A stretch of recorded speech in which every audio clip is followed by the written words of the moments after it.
Hello to everyone. Good morning and welcome to History Matters. And so does coffee. And this week I actually had time to make coffee. So there's coffee. Things will be much better for you, given that I now have caffeine. Today's topic, not surprisingly, given that King Charles is going to be coronated tomorrow, is Monarchy-Mania and Americans and monarchy. But before I launch into that topic and this discussion, I turn to my partner in crime, Annie, who will explain the rules of the game. Good morning, everybody. I'm Annie Evans from New American History. Delighted, as always, to be with you on Fridays. Joanne's going to talk about the coronation and our obsession or love-hate relationship with the colonies and the motherland for about 30 minutes. And while she's doing that, please continue to engage in the chat. But I know you'll have really great questions to ask her, and they'll pop up as you're going along.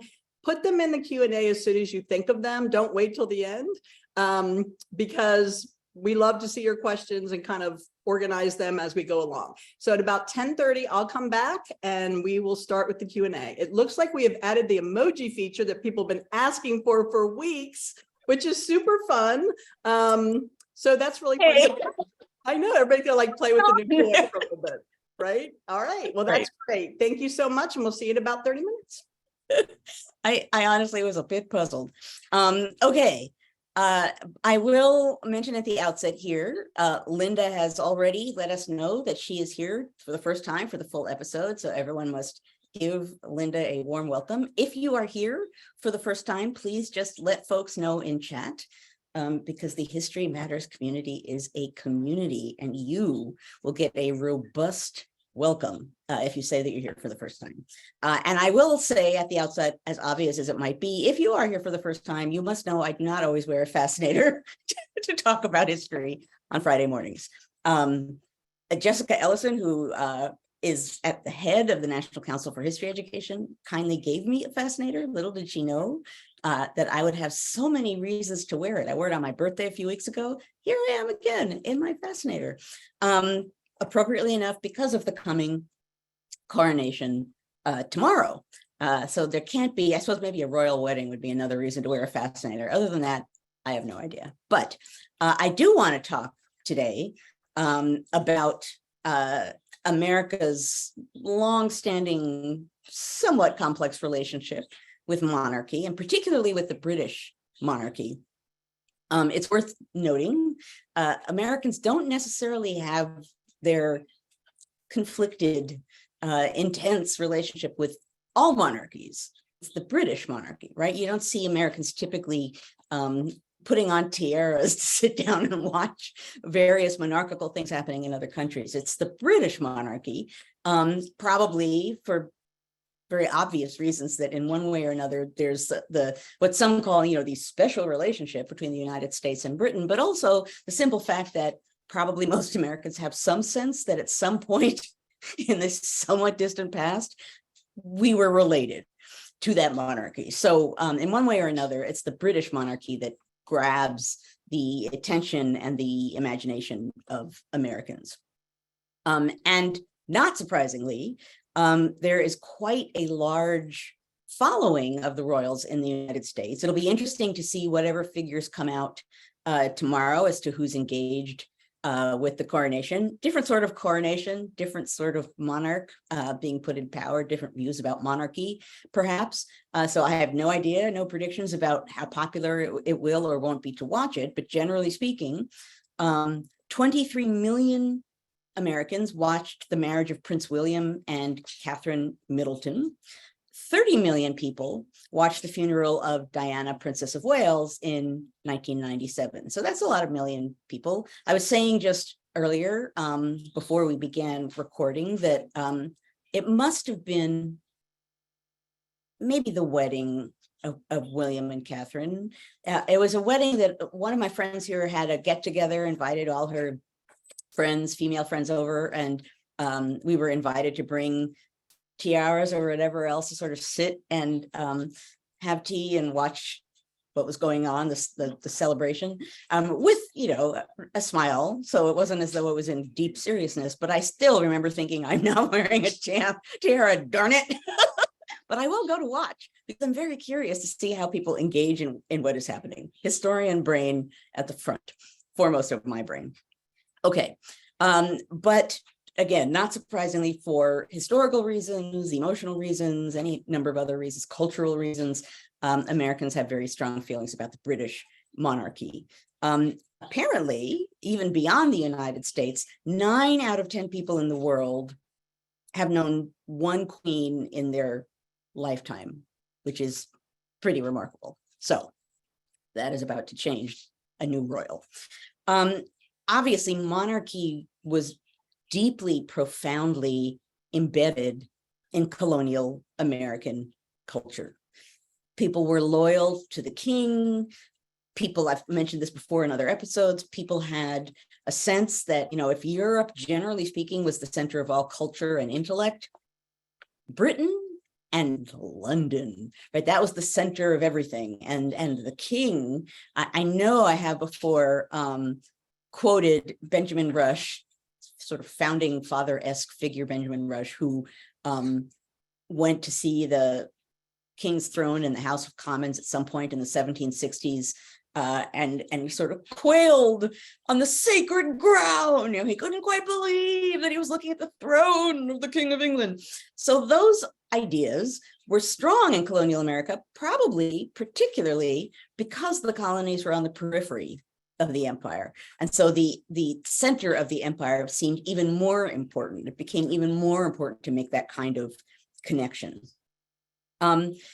This is why, among other things, Common Sense, Thomas Paine's Common Sense, written in 1776, was really important at the opening phases of the American Revolution, because he was trying to do a number of things in that pamphlet. But one of the major things he was trying to do was not just to smack at King George III, but to really smack at the entire idea of monarchy. So, sort of attacking the King of Britain when you still are a colony, that was radical. Denouncing the whole idea of monarchy overall was even more radical. So, for example, in Common Sense, Paine dehumanizes King George III, writing, and this is a quote, "He has sunk himself beneath the rank of animals and contemptibly crawls through the world like a worm. Even brutes do not devour their young." Shocking language in 1776. Shocking language for someone to write that way about any monarch, but the King of England from the colonies. Shocking. And this came out in the beginning of 1776, and it dramatically changed people's views towards the growing crisis, and even in some ways towards the king and monarchy.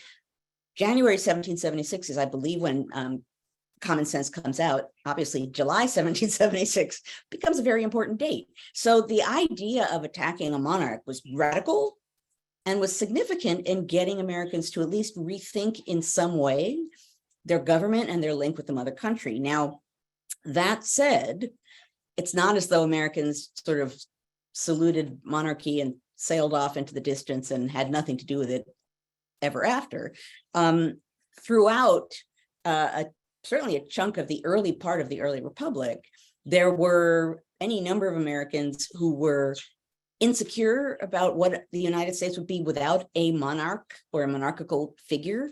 As we have talked about before in the past, George Washington was the main victim of this, in that his main job as president was to somehow be someone who had enough authority and gravitas to be the chief and only national executive of the new nation, but not so much authority and gravitas that he seemed monarchical.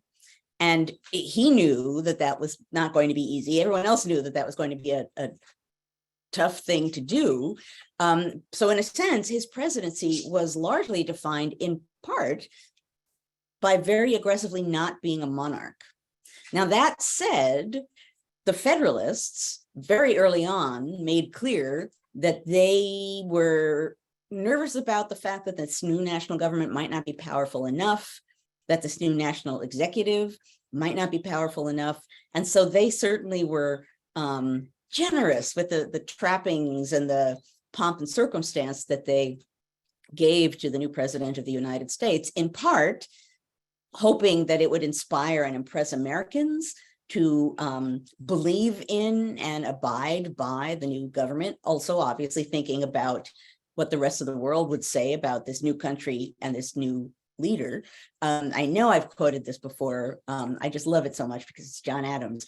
There's the great debate that took place in the Senate very early on about what the title should be for this new national executive. And there were all kinds of ideas being brought up, His Elective Highness, I think, was one of my favorites.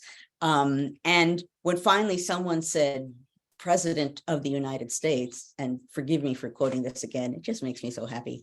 John Adams, Vice President presiding over the Senate, said, and this is a paraphrase, President of the United States. President of the United States?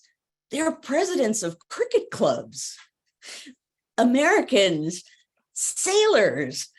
People will despise this new position to all eternity. Like, President of the United States. He was mortified at the idea, which of course then did inspire people to call John Adams his rotundity. So didn't serve him that well. But the whole idea of what a president was and what its relation would be to a monarch, and the fact that indeed some very aggressively did not want it to seem like a monarch, while others felt, Hamilton among them, that the more you could at least give some pomp and circumstance to the president, the better it would be for the authority of the Constitution and the new government, and the more respect the new government might get from foreign nations. I was going to quote John Adams on common sense, but I'll whiz by that. I can come back to it afterwards. I only stuck it in here because I just love John Adams on common sense, and it has nothing to do with monarchy at all.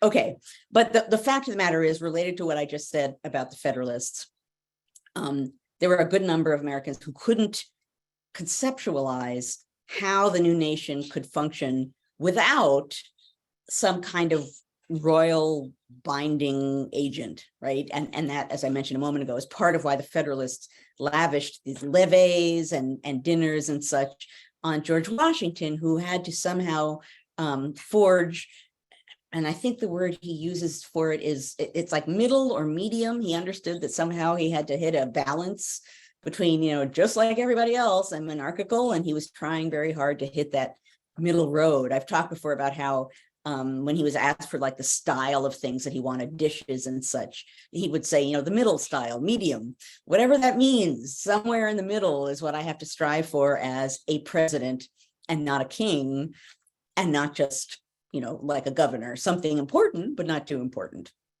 Now, Hamilton, and it's interesting, this morning, as a matter of fact, I don't have this on my notes, but it just struck me. This morning when I was doing what we should never do, which is I woke up, I was rousing myself to get out of bed, picked up my phone and looked at, I think maybe first at Post and then at Twitter. And what I saw was an article in The Atlantic, which, and I believe it's in The Atlantic, which the Post, the sort of short headline of it that appeared before you linked to the article, said something along the lines of Alexander Hamilton in his Federalist essays was overly naive when he said that the Electoral College would make it so that whoever became president would not be lower than the average sort, that it would guarantee that he would be someone who deserved to take the office. And I, of course, historian brain, even when I was flying in bed and not fully awake, historian brain kicked in and said, well, no, actually, I've talked about this before. I talked about it recently with a reporter. The Federalist essays were not objective commentaries on the Constitution. They were defending, supporting, and selling the Constitution. So it's not that Hamilton was naively saying, our system guarantees no bad person will become president. He was saying to Americans, no, really, the system, it discourages bad people from becoming president. Really, trust me, I ought to know. So I don't think he was being naive. I think he was being strategic, but again, focused on the central issue about what is this single national executive going to be. It was for good reason that at least for a little while, there was debate in the Constitutional Convention over whether there should be a council of national executives, not one man, again, for fear of a monarch. It was talked about a little bit. One of the objections to having an executive council of some kind at the head of the government was, interestingly enough, and I know I've said this before, but it's interesting, and I come back to it time and time again in my brain. If there was more than one person as executive, one of them could do something illegal or wrong and then hide behind the others and deny having done it. Whereas supposedly, if there was one president, he would be responsible for whatever he did because he would be seen to be accountable, and that would matter. Imagine that. A president accountable for what he did. That was the thought behind, one of the thoughts behind having a single executive, despite the fact that monarchy was so terrifying. Now, it's interesting. One of the things that's interesting to me, generally speaking, is I think particularly now, but this probably was also true going all the way back in American history, when Americans think about the monarchy and they think about England, they have kind of an imagined England in their head, you know, and I would guess that not Brideshead Revisited, what's Downton Abbey, that was what I was searching for. You know, they have an image of what England is or what it represents, and Masterpiece Theater and Disney princesses probably in one way or another inform what Americans think of monarchy. Perhaps not very historically informed, I may hazard to guess. Again, this morning when I was researching and reading and trying to decide what I wanted to say to you about Americans and their love-hate relationship with monarchy, there was one article I read that talked about this very thing, that you know, Disney princesses and such, Americans have this silly idea of what England is, and it's not what they think it is, and then went on to say, except that I believe, the article said, except I believe that King Charles has a royal quiche, like some favorite quiche that has been dubbed the royal quiche, which led the author to say, okay, maybe not totally different from Downton Abbey and Disney princesses, but regardless, Americans have a cultural fascination.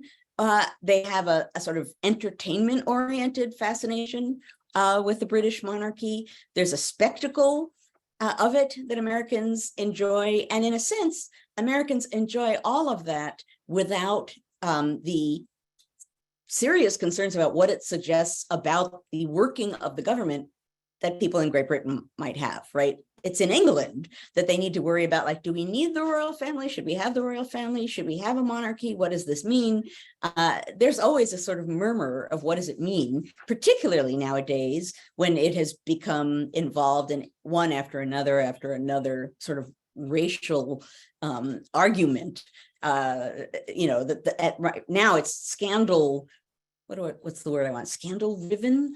There's a lot of scandal, not that there never has been, surrounding the British monarchy, but now it particularly concerns race, which of course puts it right smack in the middle of our current moment, where race is at the center of so many of the issues and concerns we have as a nation, and really in many other parts of the world as well, but particularly the United States. So it's not surprising that that is also shaping Americans' view of the monarchy. I didn't get facts and figures. I'm sure someone will be super quick in finding this. I didn't get facts and figures, and it would be an interesting question as to whether the Meghan Markle sort of attack on the part of the monarchy has changed in a perceptible way Americans' views of the monarchy. I would think it has or would have, but I do not know. I have no idea. And so we'll see if someone can, yeah, complicated indeed. I saw drifting across the bottom there. We'll see if someone can come up with that, but I would imagine it would.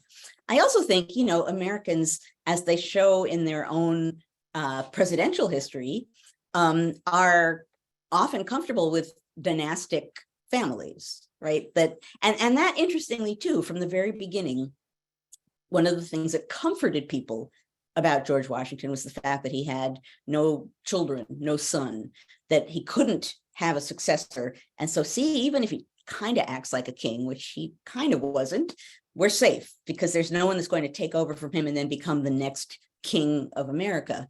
And yet, the Bushes, the Kennedys, or any number of other families that Americans continually give power to and then step back and say, yes, that's the family we give power to. For a while, the Adamses, although they were the one-termer, so that was conflicted again. The American relationship with the Adams has been and always has been conflicted in one way or another. Regardless, my overall point here today is that with the coronation coming tomorrow, it will be interesting. Personally, I don't know if I'm going to actually be watching it because I don't hate the British royals. I don't love the British royals. I'm just sort of detached from the British royals. But it would be interesting to listen to the commentary, the tone of the commentary that comes through, for example, the BBC and various different American media outlets, and to try and get a sense of what the various comments that people are offering on King Charles, on the coronation, on the British monarchy generally, what that suggests about what people are thinking in a broader way about democracy and government, right? This is an interesting moment to see the rhetoric and the tenor and the tone of how people are talking about monarchy. And I suppose that's part of why I wanted to talk about this today, in part to prep everyone for tomorrow, for those who are going to be watching. But part of that prep should be doing a little historical research for yourself and surveying how people are talking about the event, what they are or aren't saying, the kind of rhetoric, the kind of language that they're using, the implications and the tone, the maybe subtle or not so subtle ways in which something is being smacked at or discouraged or demeaned or praised to the skies, and how different American media outlets might talk about it in different ways, never mind American versus British. That will be very interesting to see, given the moment that we're in right now, given current issues about the presidency, about the accountability of presidents, which should be there, is part of what the presidency is. It's accountable to the American people. That clearly, as I've said, probably 100 million times by now on History Matters, we are in a crisis of accountability, have been for years.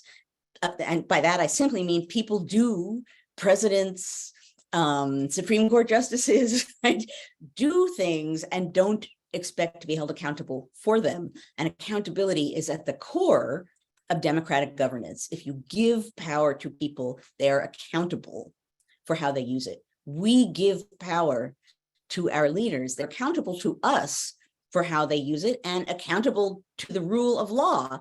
And this is an issue that certainly needs to be thought about right now. So in a moment when executive power, accountability, and the very nature of democratic governance is really in the foreground and being debated and evaluated and questioned and ideally propped up, very interesting moment to watch and evaluate not just the coronation, but discussion of the coronation, of monarchy, of a new king, and seeing what it reveals about the American mindset at this moment.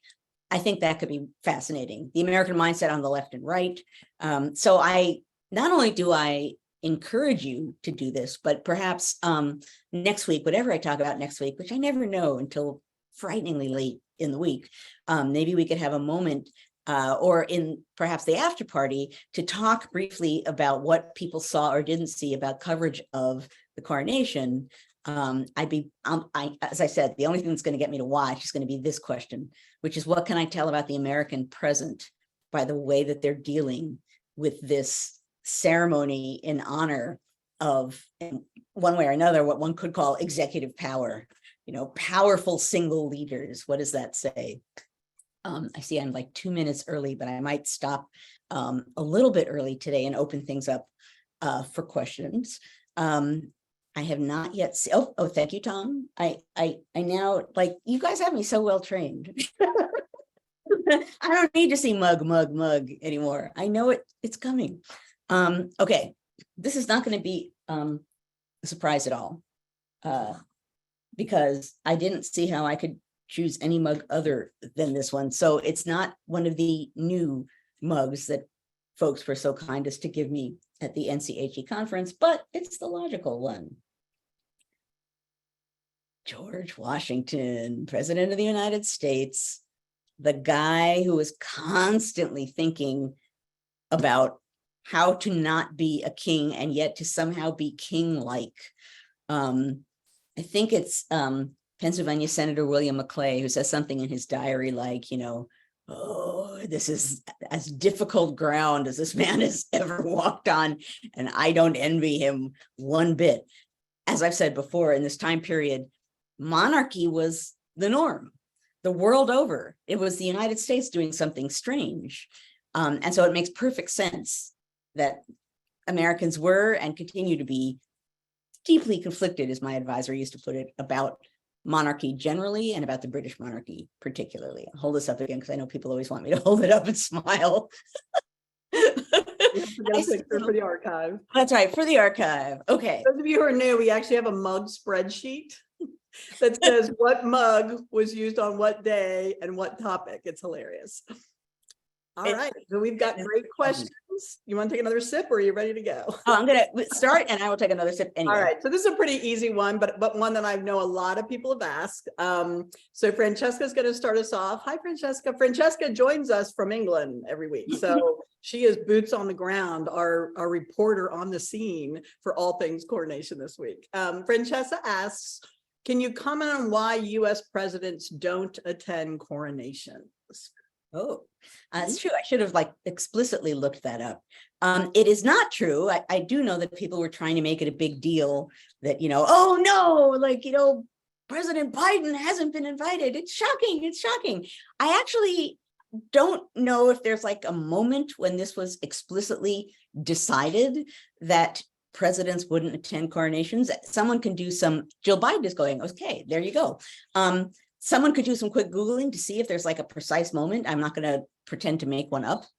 The fact of the matter, the more important part of it is just not the tradition that it has happened. And I don't know if that's for political reasons, which seems to me a bit much, why that would matter. Why would it matter if you're attending a coronation? The fact of the matter, too, is it's not as though there have been that many in the recent past. So it's not as though there's a constant need to reevaluate this.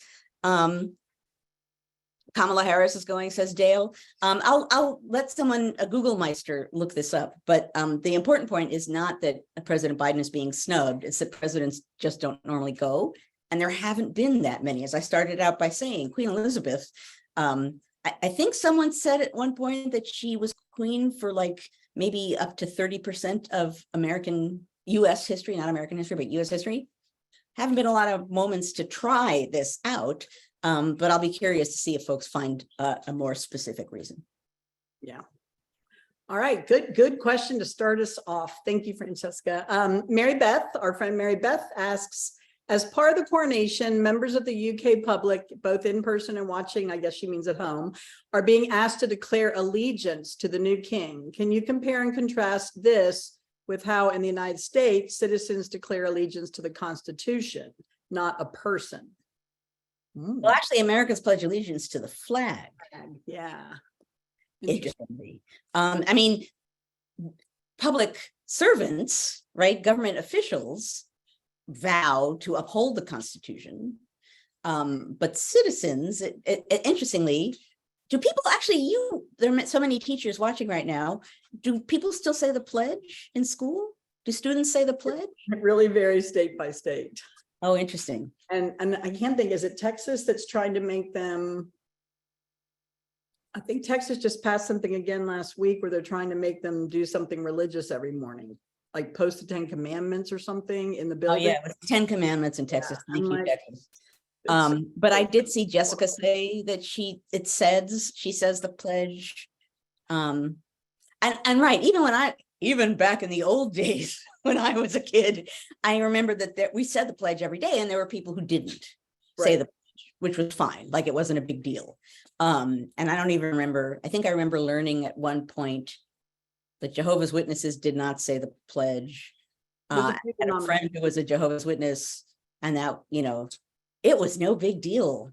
But at any rate, yeah, it is interesting, but I don't know what's interesting. And maybe actually Francesca could be the expert here. I have read about the fact that there's this pledging allegiance issue about the British public. Is it all members of the British public or not? Like I remember reading something that also had a question about immigrants, or at any rate, someone fill me in. Francesca, maybe you are our guide as to why this is an issue. I've seen it talked about. I have not seen it discussed in a way that leads me to understand why right now it's an issue. I see people Googling around here. School boards are still talking. We're still talking about the pledge. I bet almost every one of us here could say the pledge of a certain age since we said it in school. Francesca says here, I can't, you have to read it for me, Andy, since I don't actually, I don't have to open, silly girl. Okay, now chat is open. Considered a populist. Oh, people keep adding things and it keeps moving up. Populist move. Move, not just peers of the realm. We can all pledge allegiance. Interesting. But to become a citizen, she said she had to pledge allegiance to okay, their family and all their descendants. That's a long-term commitment. Wow. Yeah. A populist move. Interesting. I mean, these are all the things that I was suggesting at the end of my comments this morning, that I just want to see the play out of not just what happens, but how people talk about and evaluate what happens. That's what I'm particularly interested in. I had forgotten about this question of pledging allegiance, but if I had remembered it in my comments, I would have talked about it for sure, because I find that fascinating, that it's an issue that people are talking about it, that they're bound to have strong opinions, swearing oaths and pledging allegiance, as much as that feels like an antiquated thing.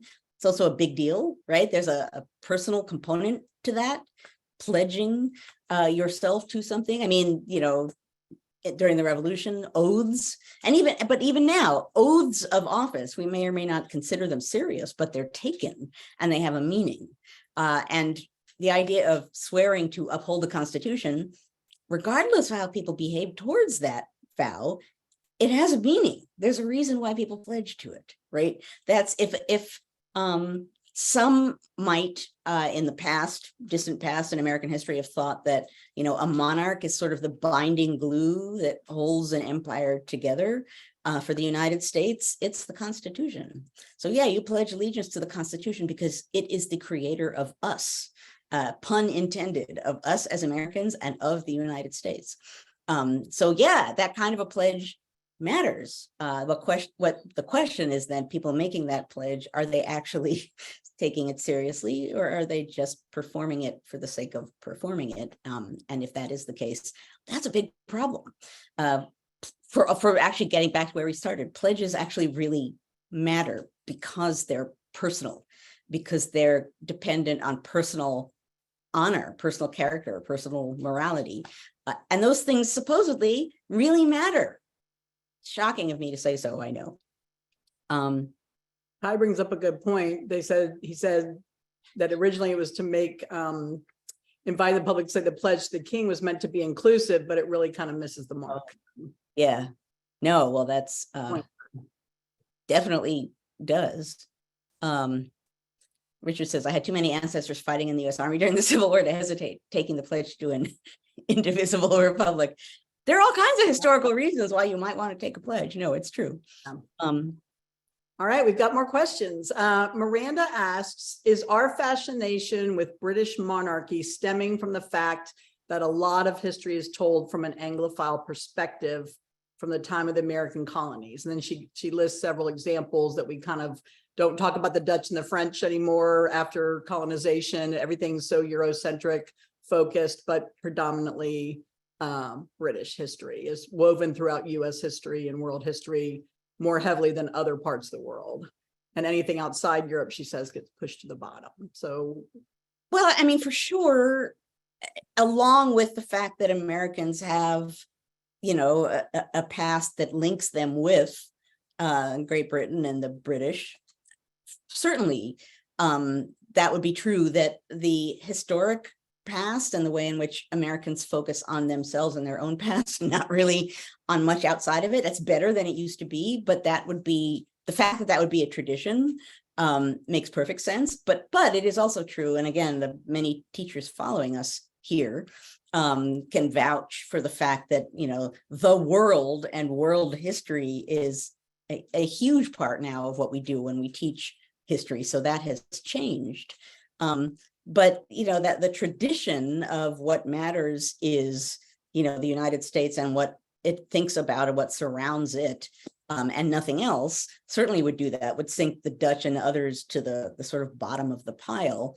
Obviously, the responsible historic question to ask is more, at this point in time, how did Americans perceive of these various peoples, and what does that tell us about them, rather than we'll only focus on the British and not think about all of these other nationalities and nations and empires. Americans lived in a world of empires, and there was evidence of those empires and plantings of those empires surrounding them at the dawning of the new nation, and that matters whether we recognize that or not. All right, our next question comes from Dale. Dale asks, after the treaty in 1783, were there a significant number of monarchists still in the new nation, and were they politically relevant? So monarchist, there are a number of books about Americans and monarchy that I sort of played around in this morning. I think it would be really interesting, and there may be a book out there that I do not know of that came out in semi-recently, but it would be fascinating to really look at the founding period and get, in a sense, down and dirty with monarchies and what Americans thought about it. There would be a spectrum of views, right? So it's not, as with so many other things, it's not going to be a yes or no issue, but there were certainly people who, Hamilton wanted the American president to be as close to a monarch as he could make it be, while still enabling the United States to be, formally speaking, a republic. There were people who assumed sooner or later that the president would become a kind of monarch, and that would probably be for the best. Hamilton, and I think I've talked about this before, I certainly have given lectures on it before, from the very beginning, 10 days after the Constitutional Convention, he says, I don't think this is going to work. And one of the main reasons why he doesn't think it's going to work is the lack of centralized power. And I think he assumed, like many people did, that the default would be slipping back into monarchy. And for some people, that was terrifying and to be avoided at all costs. And for other people, that was a probable outcome. And they would have been less alarmed by it. Now, it's interesting, when people called Hamilton a monarchist, he would adamantly say, like, no, I'm not, that our president, he should be elected and removable by impeachment. And that means I'm not a monarchist, because a monarch, neither of those things would happen. However, even some of his friends called him a monarchist because of the degree to which he really wanted to keep empowering the president. When you read the notes of his friend Gouverneur Morris, who gave his eulogy after the duel, and it's actually, if you can find it, it's really interesting, because Morris is talking to himself about what he should or shouldn't say in this eulogy. And it's like a list of things that are problematic about Alexander Hamilton by Gouverneur Morris. And one of the things he says is, he's a monarchist, like, gonna have to do something about that. I don't know what, and then there's like his origins. What do I do about that? It's actually really interesting. But he does say point blank in that statement, Hamilton was a monarchist. And Hamilton wasn't shy about saying that he thought the British monarchy was the finest government on the face of the earth, and that something not that short of it was probably what was best for America. But again, he would have told you he wasn't a monarchist because the American equivalent would be put in by the people and removable by the people. And in his mind, that made all the difference. And that was probably true of others as well. But sure, there would have been even more traditional monarchists. The degree to which monarchy was the norm, and that in the world and to Americans, and the degree to which what was going on in the new nation was so experimental and for many people dubious, And so the ways in which monarchy really wasn't just like the bad default, but a probably good default, whatever this nonsense that was going on for a while was, it would collapse and we would go back to the norm, to a monarch. There were a good number of people who that was pretty much where they landed in the period that we call, the founding period, as though everyone was focused on creating the new thing and people weren't still hanging on to what they'd always known. So Gloria has an interesting question. She asks, when Americans follow the monarchy, are they not longing for stability? Interesting. Oh, look at that. Dale posts Morris on Hamilton, because this is the History Matters crew. Right. So when Gloria asked, when Americans are follow the monarchy, are they longing for stability? Possibly stability or tradition, or interestingly, I didn't write it down, I don't think, but there's even a racial component. Obviously Meghan Markle upsets this, but for some people, the king or the queen of England, there's comments or rhetoric that's like the rulers of our race, Americans talking about the king or the queen, and our race, meaning Anglo-American, but also having a racial component to it. So interestingly, that's a really good question, Gloria, because the answer could be in part, they're longing for something. And the question is it stability? Is it history? Is it, I don't know, respect on a certain level? Is it exclusivity in some way? I don't know, but partly because I do think many Americans have a sort of invented idea of what monarchy is, of what monarchs are, that makes it even more likely that American views about it and the fact that they're so laden with emotion probably do represent a yearning for something. It's a really interesting question that actually goes along with my at this point, it's not even a suggestion, it's a request that you guys all beam in and look at the rhetoric and the logic and the images and see what they reflect to you about America in this historical moment. That's a good time to mention our Slack channel for our new friends who are joining us for the first time, because that is I'm sure we'll want to chat before next Friday about this. So we do have a Slack channel. If you're new to us, or if you've been tuning in for a while, if you want to join us on Slack, we talk about all kinds of things during the week in between Friday episodes, and you just type Slack in all caps in the chat, and then your first and last name. And Gmail is easier for some reason, but whatever email you want us to use, and we will add you in and send you an invite. So I just thought I'd mention that. Don't forget to put your email that you want, Lois. Okay, so David asks, a lot of people predicted the Queen's death would result in British people being less invested in the monarchy because of personal feelings for her rather than the institution. Do you feel this will hold true for Americans who might not be as familiar with Charles or might not be as warm to him as they were to the Queen? Well, that's an interesting question, right? Because of the Diana factor, right? Diana, in a sense, was a democratic princess, right? Americans bonded with her in a way because she didn't seem to be, although she certainly was from an aristocratic family, but she seemed to be, and clearly in many ways felt like an outsider in some way. So do American feelings about now King Charles, so it's hard not to say Prince Charles, but King Charles, are Americans going to be partly shaped by their feelings about Diana? It's hard to imagine that for some Americans they won't be, because American feelings about her were and continue to be so strong. But I don't know. These are all excellent questions to ask. I also have to comment on the simple fact that I see people referring to Gouverneur Morris as the Gouv in chat, and I appreciate that deeply, since that is what I always refer to him as, the Gouv. Someone called him the Gouv, my favorite dude. Yes, that's what got me. Dale, the Gouv is my favorite founder dude. No, he's an interesting and problematic character, but he was a character for sure. I must have told you at some point about coming across his leg at the New York Historical Society. Maybe not. He had a wooden leg. He had one leg. I think he was in a carriage accident and lost a leg. And typical me was at the New York Historical Society, and they had in the main lobby an exhibit of sort of, early American amazing stuff that the Historical Society owned, like the tail on the horse of the statue that was pulled down, of King George on a horse that was pulled down at the reading of the Declaration of Independence, all kinds of amazing things.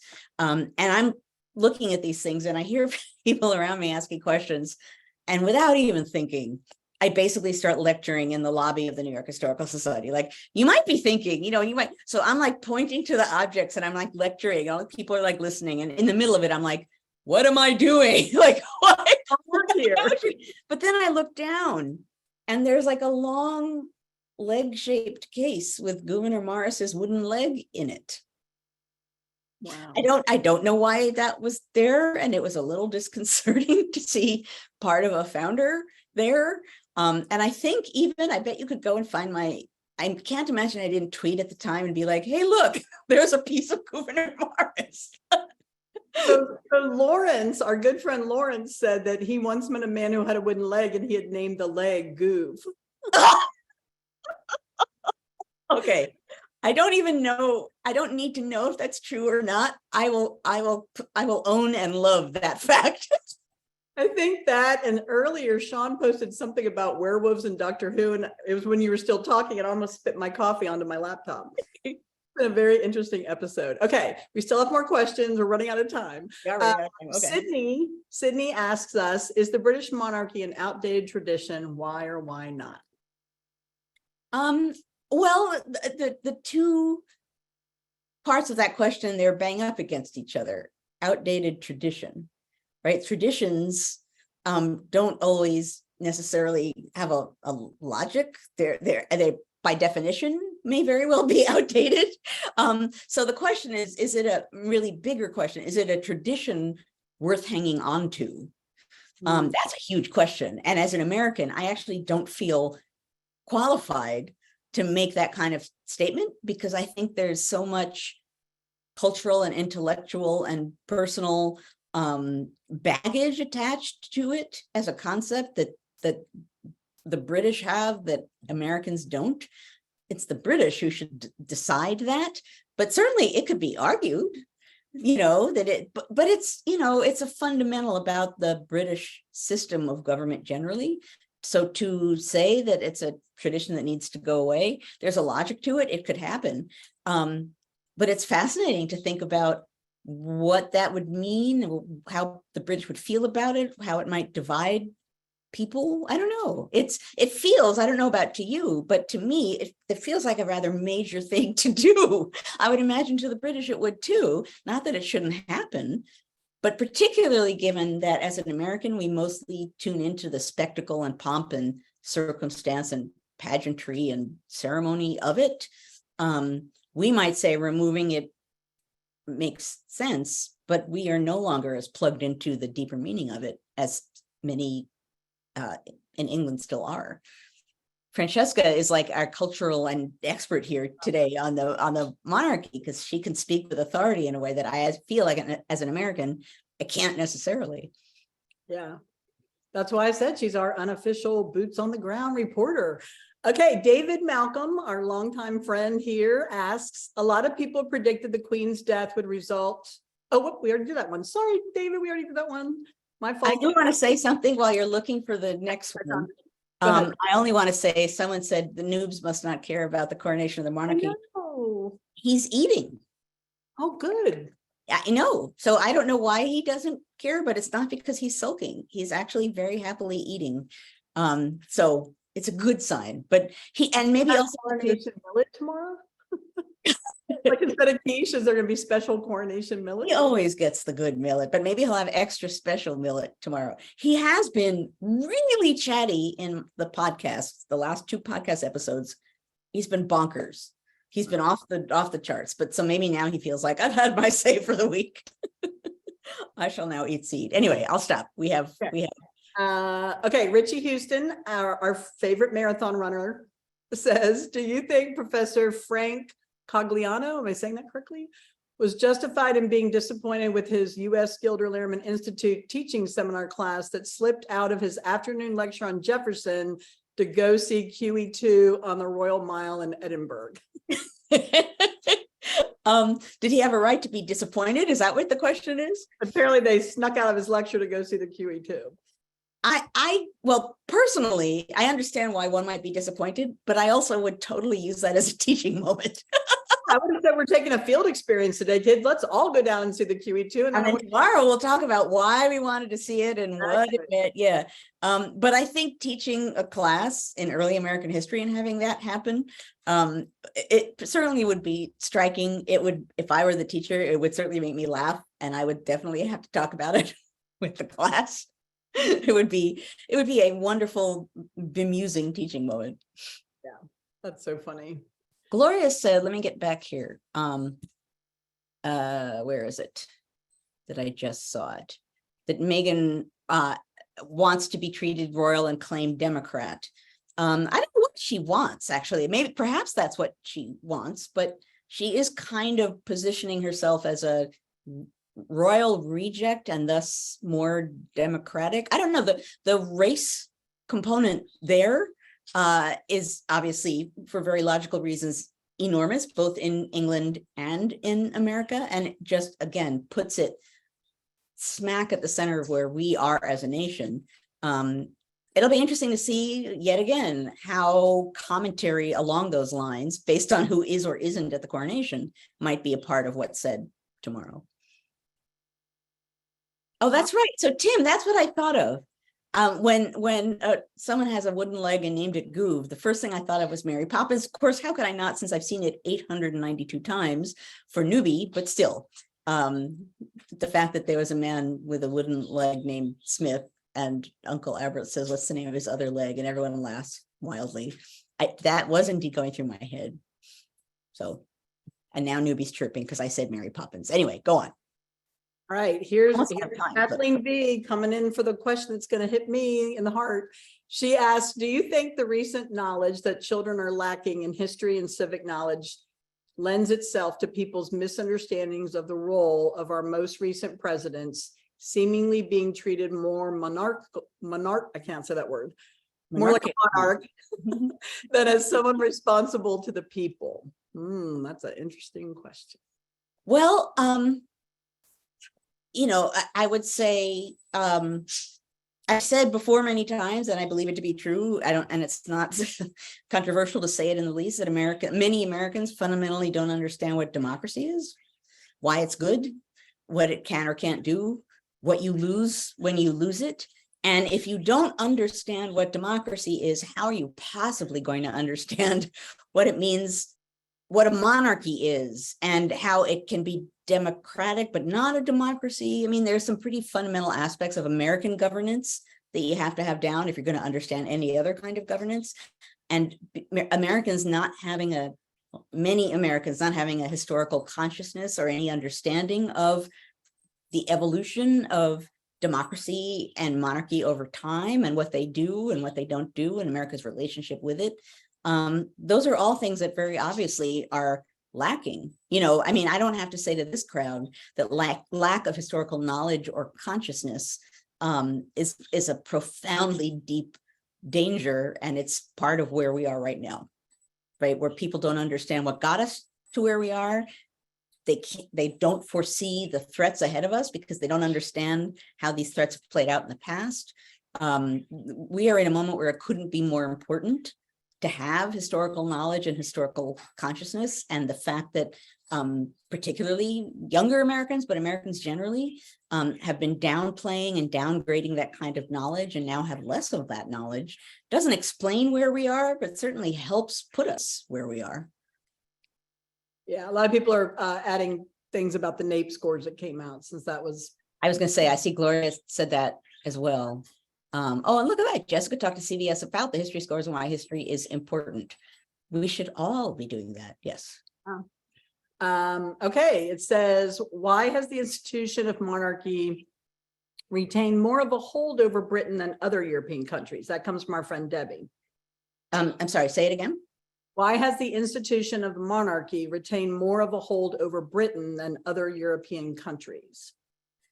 That I can't say with great authority. I mean, there are many still monarchies in the world today. That actually, I will just say, I do not have an answer as to why that has a hold in England in a way that it doesn't in other countries. It's a long-standing hold. It has a very long past, but I don't know the answer to that question. Jessica said possibly because it's been there so long. Right, that's kind of what I thought. It's so long-standing, but yeah, I actually don't know that, but yeah, Gloria mentioned too, the state has marginalized, obviously, the teaching of history, the importance of history. Harumph doesn't do that justice on my part, but yes, indeed. Oh wait, we're like almost done here. Okay, we've only got 3 more questions. One of them is not really a question, it's funny. Apparently they've already coached Linda to tell her that if they add Springsteen to a question, it will rise to the top. She asked earlier, who watches Newbie when you're not in town? And people responded that RB comes by and other people. But Linda said, does Bruce Springsteen watch Newbie when you travel? If Bruce Springsteen was watching Newbie, I would be showing up on your doorstep. You would be visiting Newbie. Let's just put it that way. I gotta check it on Newbie. Yeah, no. Oh my gosh. Okay, so Lawrence Schmidt, my friend Lawrence, is with us frequently. He and I are both lovers of digital humanities. So it's good to have a question from Lawrence. He asks, at what time have we in the US been closest to favoring a monarchy, exclusive of the 1780s and Washington?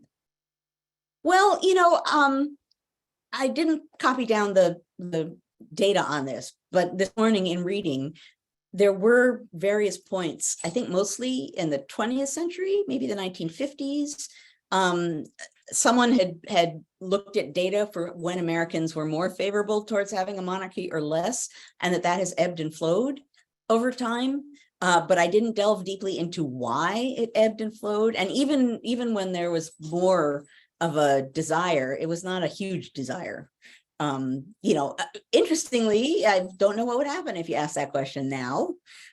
There's another interesting thing, right? To go back and see like why in the 1950s it was slightly more people were in favor of that and how they might answer that now, given that a couple of years ago when I said on Twitter, people don't understand what they lose when they lose democracy, and some people responded, who cares about democracy? It didn't work anyway. Let's try something different.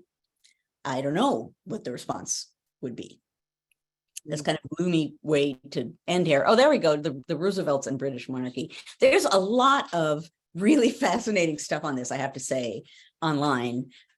If you just look at, Americans, monarchy culture or something like that, you can Google away, you can Google all kinds of things. And there are many, many, many articles and books and things on this. Originally, some originating with Diana, some with the death of Queen Elizabeth, but there's been a lot written about this recently. And it's all really interesting stuff. So Carolee has already archived every single link we shared today into our Wakelet. So we also have a Wakelet where Carolee and others archive all the links. So if you missed one. What is a Wakelet? Do we want to try it? There's just one left. Okay, yes, no, do, but what is a Wakelet? Oh, Wakelet is a place that teachers mainly use where they can put together collections of content and archive it, or put together a collection they want to push out. Let's say you had 4 or 5 articles or videos or podcasts that you want students to look at. So you can customize those. The SS chat, the Twitter chats that people do, they usually have an archive for those. Yeah. It's a teacher website. I have to, okay, now I know. Yeah. I also want to call out though, again, Francesca said she was in the West End last night. There are flags everywhere and there is coronation matzah.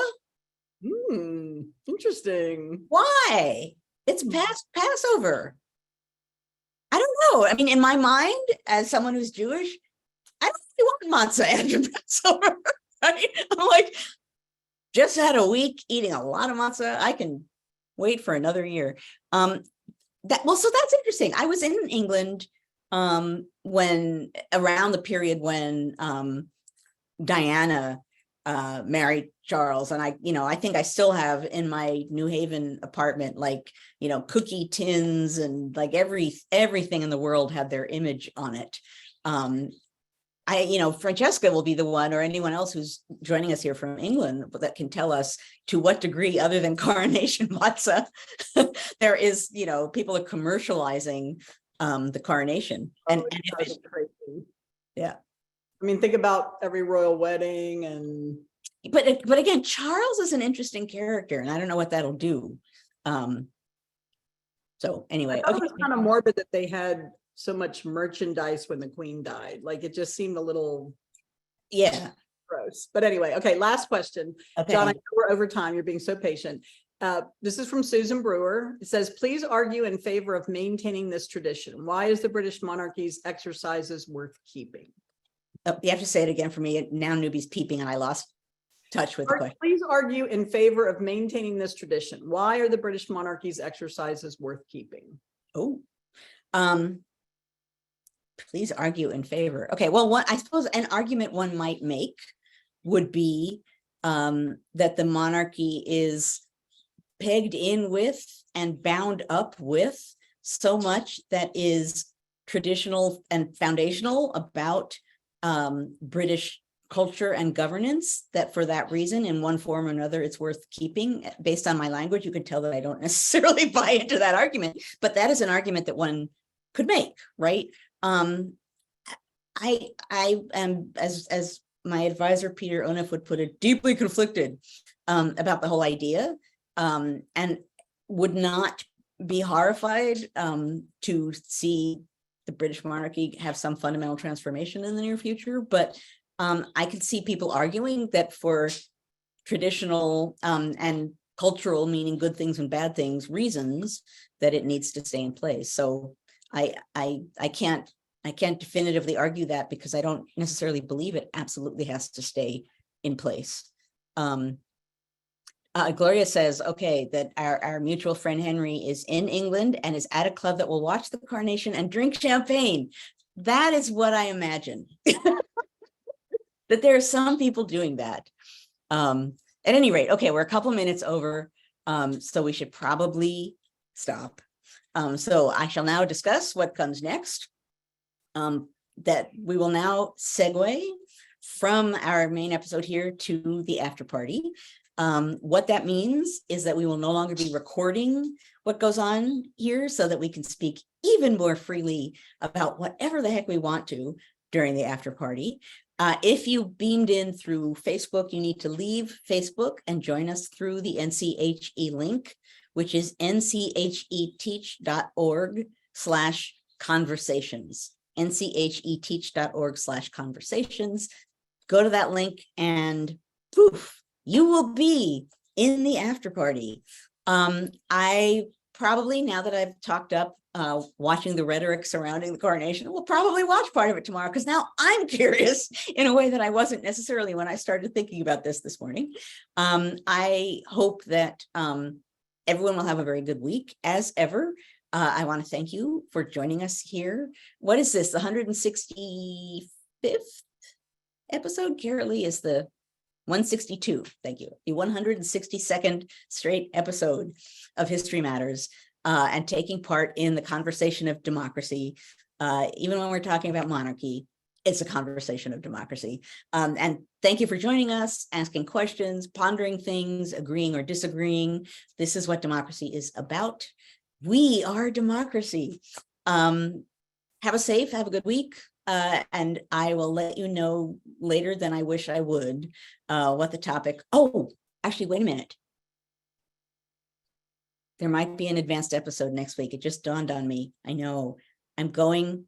There may or may not. It will depend on what time I'm catching a train. I'm going to a wedding, and I leave. Oh no! I take it back. There will be a normal episode. I leave on Saturday morning. All is good. Life is fine. There will be a normal episode. At any rate, so we'll see what we talk about next week. I don't know, but in the meantime, everyone have a good week, and we can now segue into the after party. And thank you, Annie, and thank you, John, as ever, for making this possible and co-creating History Matters. It's a pleasure. Okay.